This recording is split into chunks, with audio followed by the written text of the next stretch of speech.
আপনাদের যাদের বাসায় ডায়াবেটিস আছে, আজকের ভিডিওটা শুধু ডায়াবেটিস রোগীদের জন্য।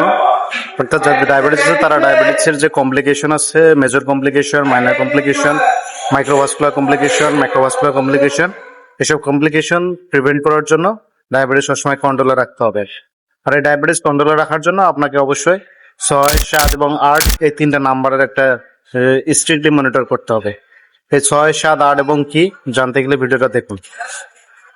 তো 6 নম্বর হলো আপনার HbA1c। এটা ডায়াবেটিসের একটা টেস্ট, যেটা আপনার গত 3 থেকে 6 মাসের গড় ব্লাড সুগার নির্দেশ করে। আর 7 হলো আপনার খাওয়ার আগের ব্লাড সুগার এবং 8 হলো খাওয়ার পরের ব্লাড সুগার। অর্থাৎ খাওয়ার আগে সবসময় ব্লাড সুগার 7-এর নিচে রাখতে হবে এবং খাওয়ার পরে ব্লাড সুগার সবসময় 8-এর নিচে রাখতে হবে।